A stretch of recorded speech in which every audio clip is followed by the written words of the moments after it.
On today's Locked On Senators, it's time for Game 82. The Sens conclude their season in Boston. We'll have a full game day preview against the Bruins. And what do the Sens need to do better to learn from the 4-0 loss they had up against the New York Rangers last night?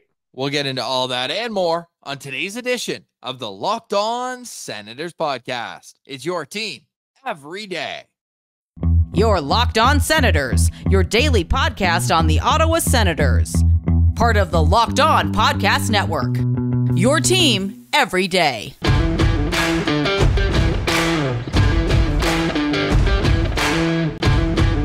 I'm Jake Sanderson, and you're listening to Locked On Senators podcast. I'm Tim Stützle, and you're listening to the Locked On Senators podcast.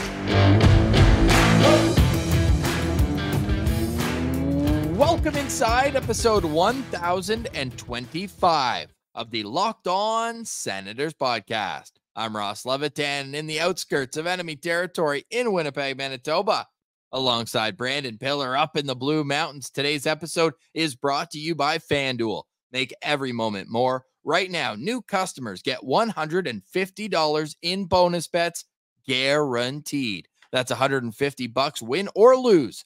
Visit FanDuel.com/lockedon to get started. You can also follow the show on social media. We're at Sens Central on Twitter, LockedOn.Senators on Instagram. The show is free and available on all podcast platforms, including on YouTube, where you can interact with the show by leaving a comment below. Please like and subscribe and be a friend. Tell a friend, take a friend's phone, and make sure to hit that subscribe button. Today is Tuesday, April 16th, and Pilsy, I would like to start this show on a positive note. I would like to give some stick taps to Claude Giroux, Drake Batherson, and Jacob Chychrun, who tonight will skate in all 82 games this regular season. Yeah, I mean, definitely impressive. Now, we are recording this before the skate, so barring a stomach flu or something crazy happening to these guys, they are expected to skate in this game. I just want to say that before we jinx it, Ross, because you know we've had some bad luck with Locked On and Lookout players in the past, so just putting that out there. But especially, Ross, look at the guys you just mentioned. Claude Giroux, the oldest player on this team, a veteran, and we talked to his trainer, Tony Greco, and he said, look out, boys. Claude Giroux is in best shape of his life territory, and he's going to have another big year, and he has had another nice year. Jacob Chychrun, a guy that when he was acquired by the Sens, the main story was, well, can he stay healthy? Staying healthy, at least. And then Drake Batherson, a guy who's had major injuries in the past, especially that high ankle sprain. So good for those guys to have longevity here and hopefully play a full 82. That's about as positive I can get after last night's game to the Rangers. I mean, there was not a whole lot going on there. No, Ross, we struggled to get Sens Central standouts in the postcast last night. Martian ended up taking as the top standout Eunice Corpusalo, the goalie that allowed 4 goals in a 4-0 loss.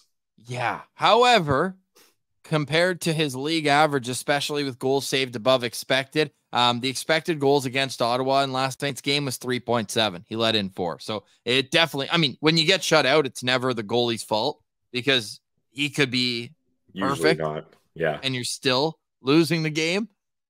But Igor Shesterkin, I don't think, had to be brilliant either because Ottawa only generated at 5-on-5 1.47 expected goals in this game. So look, overall, the Ottawa Senators, they got their kind of last hurrah with that great shootout home win. They tied it up late. The CTC was rocking. We were having a great time, boots on the ground. But at the same time, like, the Sens could still finish 5th in the NHL draft lottery rankings, 6th or 7th. They find themselves in 7th as we wake up here on Tuesday morning. That could change tonight. We're going to be looking at Montreal taking on Detroit.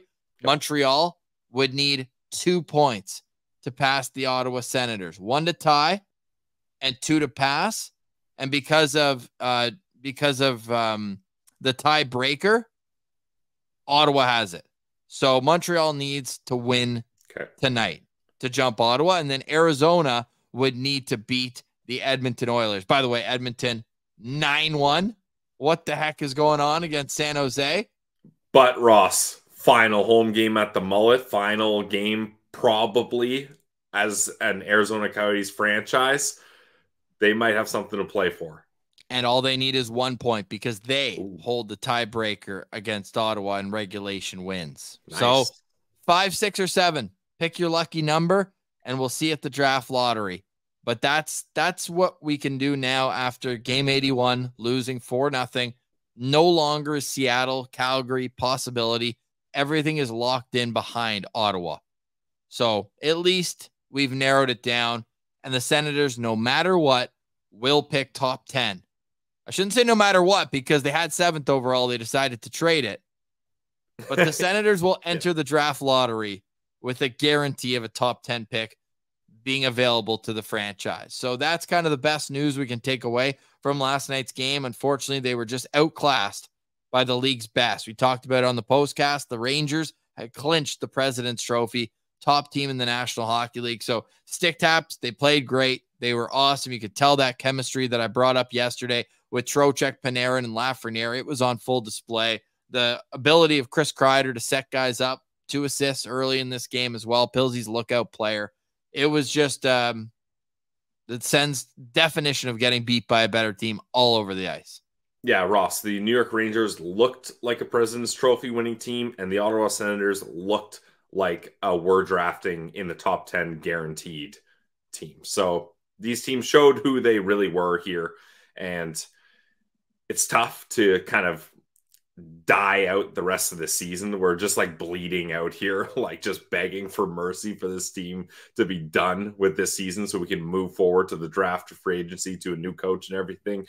But we have to suffer just a little bit more, and that game was suffering because, Ross, they couldn't even get 1 goal. 1 goal would have been nice, just something to talk about, break the Shesterkin shutout. But the power play was absolutely god-awful. The Rangers had better opportunities shorthanded, including a goal and a penalty shot shorthanded for the Rangers, while the Sens power play was terrible. So this is just like, I'm ready for this to be done. Mercy comes tonight, and we will have an ultimate postcast after game 82, Sens taking on the Bruins in Boston. We will save our game day preview for the 3rd segment in this show. It's a 7:00 puck drop tonight from the TD Garden, where the Bruins will wrap up their season and potentially a division title. A Boston win would guarantee the Bruins the Atlantic Division crown for a 2nd straight year. The Florida Panthers are playing Toronto. If Boston fails to win the game, then Florida has a chance to win the division. Even if Boston gets it to overtime, Florida, with the tiebreaker there, they're 1 point back of the Bruins. So the Bruins are still playing for a division title. So don't expect them to be resting Brad Marchand or David Pastrnak or any of their star players. We do expect it to be Linus Ullmark in net, as Jeremy Swayman played last night against the Washington Capitals. But that game day preview, we'll wait to the 3rd segment, because up next we talk about a couple milestones, the 82 game club. But what other milestones this season can certain Senators reach? All this plus another unboxing. That's next. You're listening to Locked On Senators. It's your team every day. Today's episode is brought to you by our friends over at FanDuel. It's playoff time in the NBA and NHL. Ross, looks like this ad read is not meant for Ottawa Senators podcast, but we'll go with it anyways, because even though the Ottawa Senators aren't heading to the playoffs, there's still lots of action to get in on. You can get a couple shekels in on the NHL and NBA playoffs, and baseball's in full swing, and you're going to do it anywhere.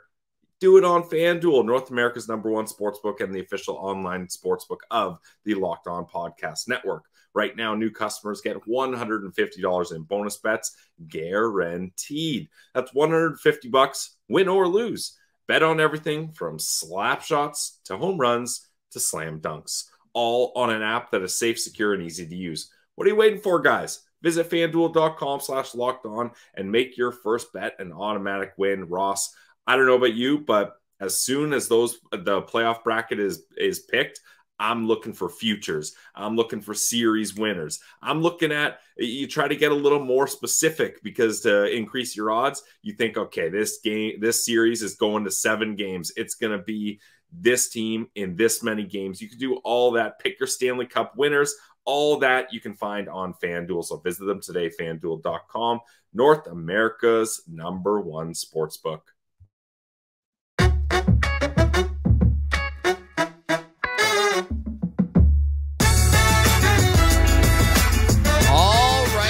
It's the final game day of the regular season, for the Ottawa Senators, but we already have a pair of NHL Stanley Cup playoff series that are locked in and ready to go. We already knew yesterday that the Winnipeg Jets and Colorado Avalanche would face off in the first round. The only question that remains there is who gets home ice advantage. Tonight, we learned that the second series is a go, and that is the New York Islanders facing off against the Carolina Hurricanes, game 1 in Raleigh, and that is a rematch from last year's first round playoff series, but they do meet again. Who do you like in those two series over at FanDuel? Well, I'll start with the latter, Carolina versus New York Islanders.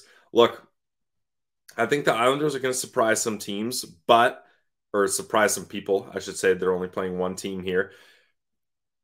Sorokin not being at the top of his game and Patrick Waugh leaning towards Varlamov is bad vibes for the Islanders. And this is not the Carolina Hurricanes of the past. Ross, we almost never saw the Hurricanes go after rental-type players at the deadline.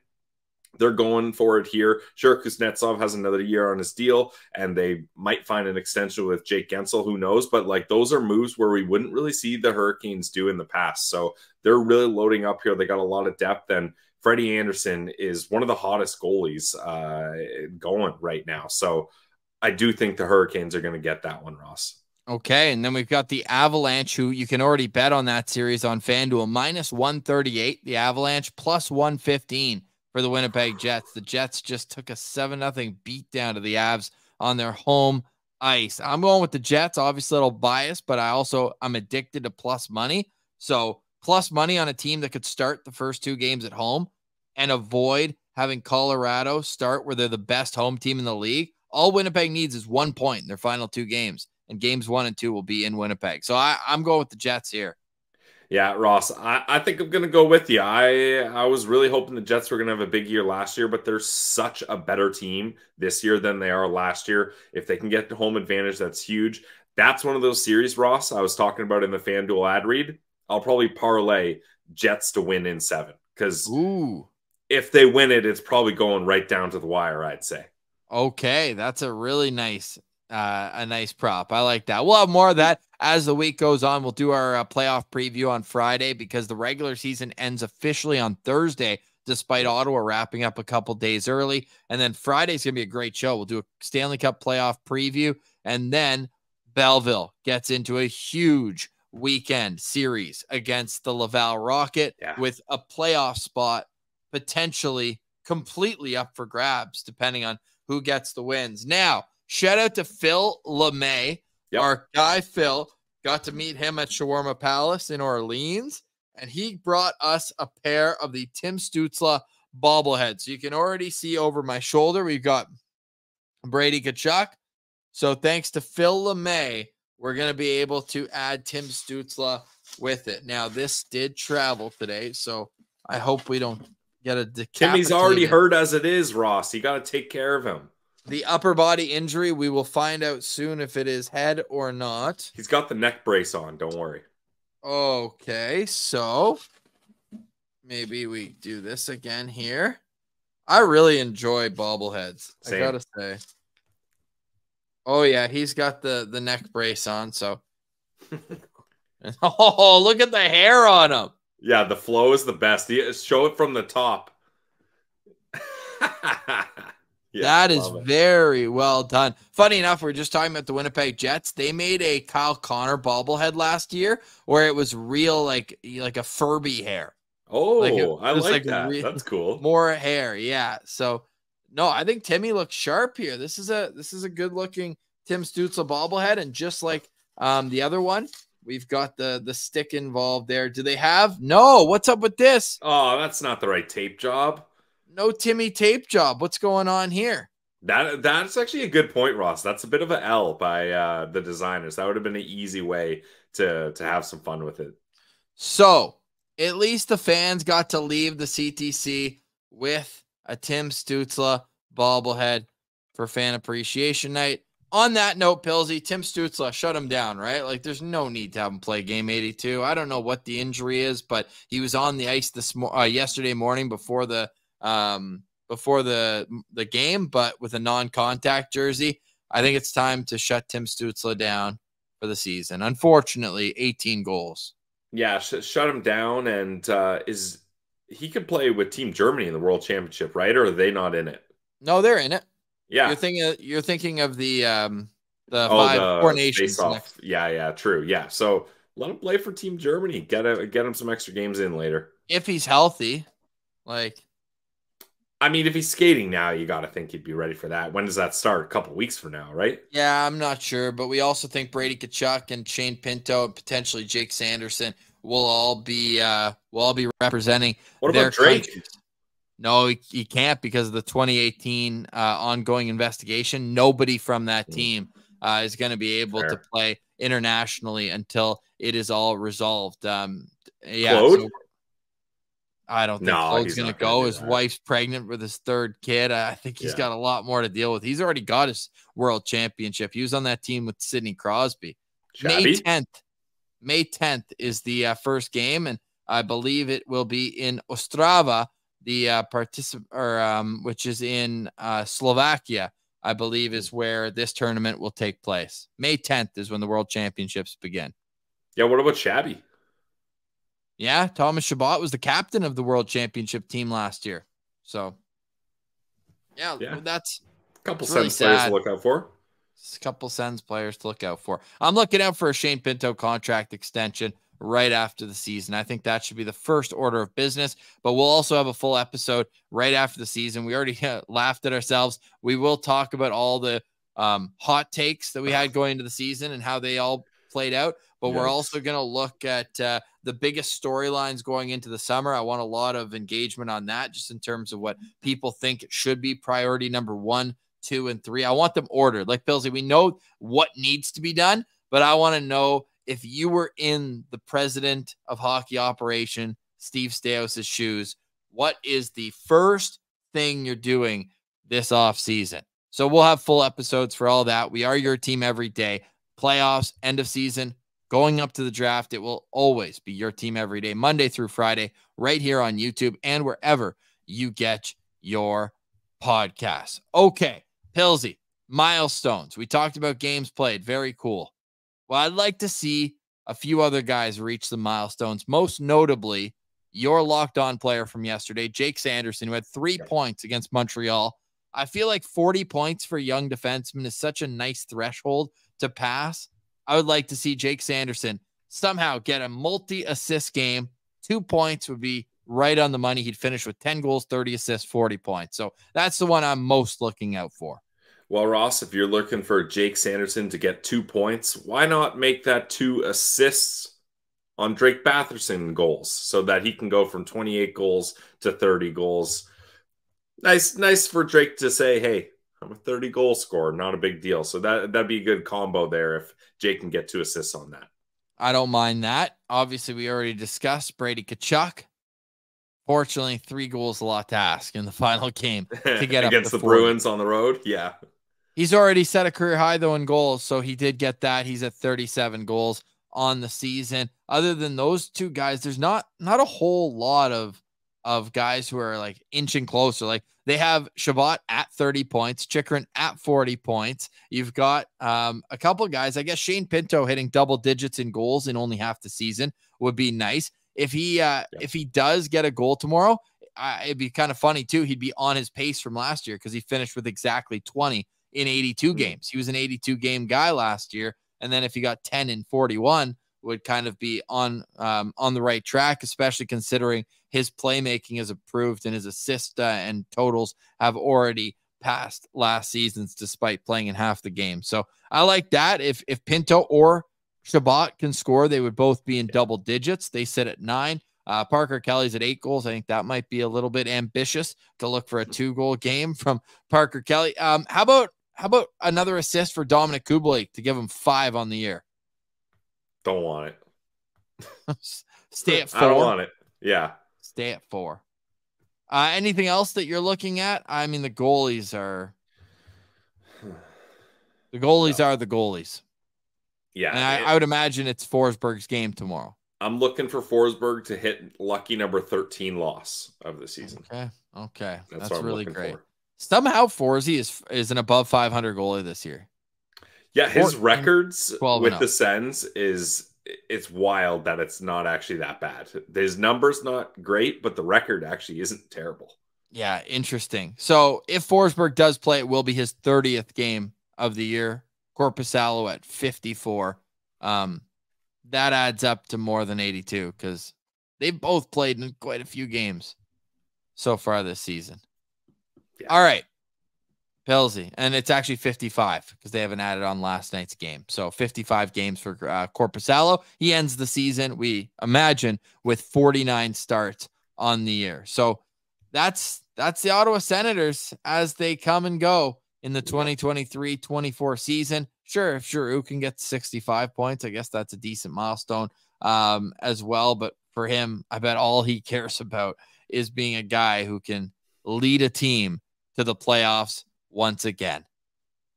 That'll have to wait, but he could help lead this team into Game 82. A preview is next. You're listening to Locked On Senators, your team every day. Today's episode is brought to you by our friends over at Sleeper. Guys, the Ottawa Senators season is coming to a close, but regardless of where the Sens are in the standings, I want to remind you, you could win big by playing daily fantasy hockey on Sleeper, the official daily fantasy app of the Locked On NHL network. Sleeper is our #1 choice for daily fantasy sports, especially when it comes to hockey, because with Sleeper, you can win 100 times your cash in daily fantasy contests. You can also play basketball, football, college football, baseball, whatever you want, you can find it on Sleeper. They got a group chat. You can let everyone know that you think you've got the best lineup all week, and entries can be made in under a minute. All you got to do is pick stars in the league and pick whether they're going to record more or less than their Sleeper projections for things like goals, assists, saves, plus, minus, and more in any given game. So go to the Sleeper app, use code LOCKEDONNHL, and you'll get up to a $100 match on your first deposit. Terms and conditions apply. That's code LOCKEDONNHL. See Sleeper's terms of use for details and locational availability. Check it out today, guys. Sleeper.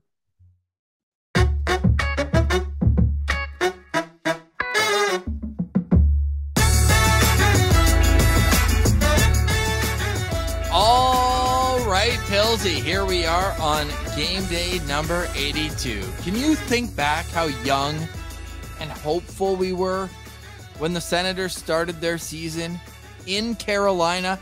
I was so hopeful that I was willing to give them a mulligan on that first game. You know, it's the home opener for the Canes. That's a game that they probably aren't going to win. They didn't, but then they came home and filled us with delight with those first 3 wins. Philly, bang. Tampa, gone. Brady was unreal in that game, 2 goals. And then the complete beatdown, Josh Norris, his first game of the season, and he had been day-to-day for like a month. He comes in, scores twice, and we're like, we are a wagon. The Senators playoffs. You tweeted out the Senators are going to be a problem this year. For the entire NHL, I said. For the entire NHL, where they're locked into finishing either 26th, 27th, or 28th in a league that has 32 teams. Yep. Hand up on that one. That's on me. Bad take. You know what else was a bad take? Is that I thought the Boston Bruins could be one of the teams that Ottawa jumps this year. But as we enter game 82, the Bruins have a division title on the line, and the Senators, to put it frankly, do not. So how would you like to handicap this game at the TD Garden where the Senators do have good memories, like exactly 7 years ago when they were playing each other in the first round. They had just won the Corsi championship. They were the best Corsi team. And then Ottawa just smacked them around in Boston. Game 3, you think Carlson flipping the puck 200 feet right on the tape of Hoffman on the penalty breakaway, goes full Forsberg, old school penalty shot move. And it was just good memories in Boston. I'm not getting those same fuzzy feelings as the Ottawa Senators entered tonight's game. No, no fuzzy feelings at all. How do I handicap this game, Ross? Keys to victory, I don't have any. I don't think there's any way this Ottawa Senators team can win this game, Ross, especially because the Boston Bruins are coming off a game where they got shut out by the Washington Capitals. And not only did they get shut out, Ross, they only had 16 shots. So, like, this is a team where they know heading into the playoffs, losing to a team like Washington, a team that is hungry and wanted that game, they need to up their energy. They need to up their passion, and they're going to be coming in pissed off. We talk about pissed off animals you don't want to see, Ross.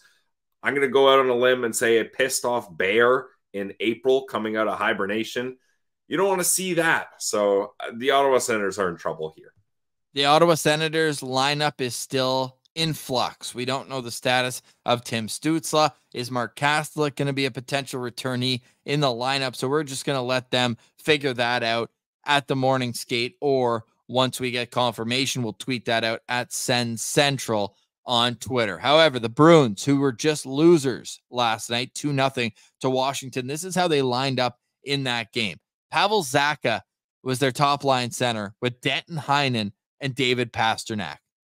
Doesn't seem overpowering except for David Pastrnak, but that line's been solid so far this season. You've got Charlie Coyle centering Brad Marchand and Jake DeBrusk. Morgan Geekie is centering Jacob Lauko and Trent Frederick. And then Jesper Bokvist is with Pat Maroon and Johnny Beecher. On the back end, it's Hampus Lindholm with Charlie McAvoy, Parker Wotherspoon with Brandon Carlo, and Kevin Shattenkirk with Andrew Peak. I've already flipped it because the Bruins basically alternate goalies each and every game. Linus Ullmark, we expect to start in goal for the Senators tonight.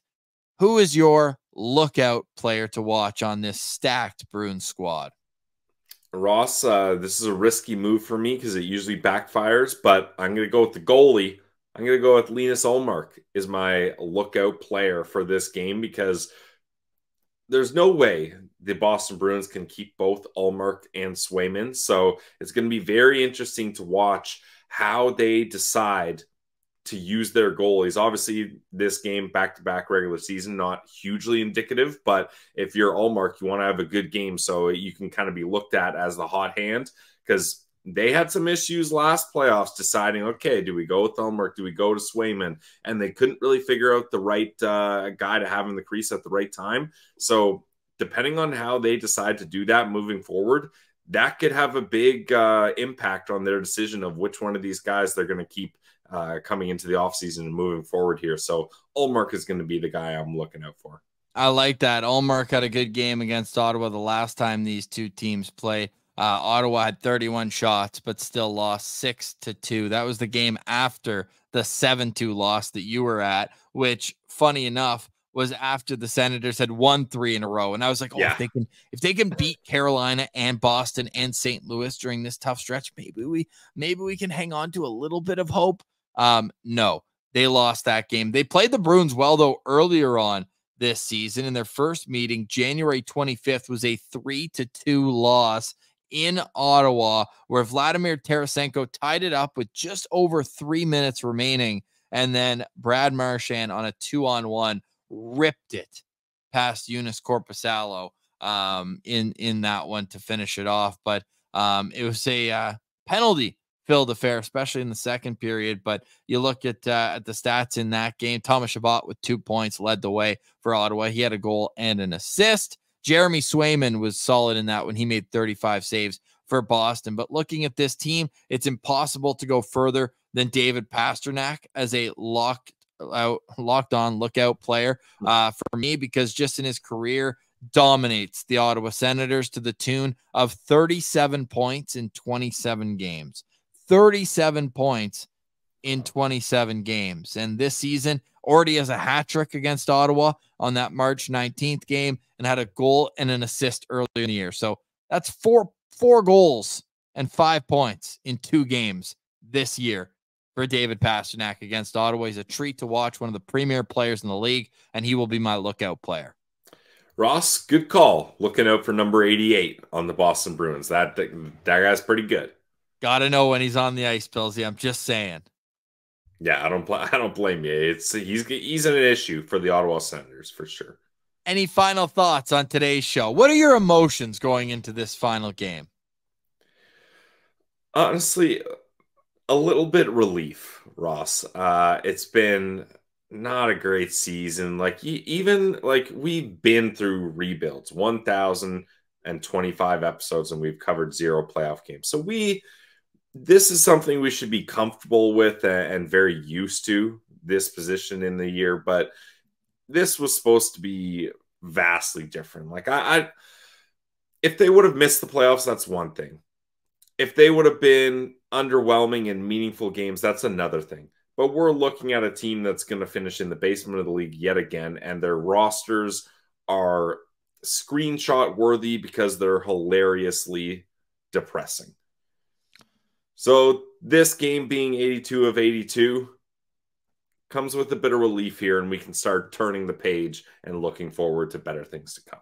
And a full off season, because Steve Stamkos wasn't hired until past when Michael Andlauer got the keys to the kingdom, which wasn't until training camp had already begun. So lots of change on the horizon and better days ahead, I'm convinced. My final nugget of the day in a game day against the Boston Bruins, Pillsy, trivia time. Which Ottawa Senators player has the most career points against the Boston Bruins? Currently on the team or ever? No, ever. Jason Spezza. Come on. Did I get it? No, he's second. Oh. It's easy. Alfie. It's always Alfie. The answer is always Daniel Alfredson. 69 points in 86 games against the Boston Bruins. Spezza with 47 in 52. And get this, Danny Heatley in 29 games as a member of the Sens against Boston, 32 points. Nice. And not only that, that's near Pastrnak production the other way this time around. But he also in 07 scored his 50th goal in the season in game 82 in an empty net in Boston.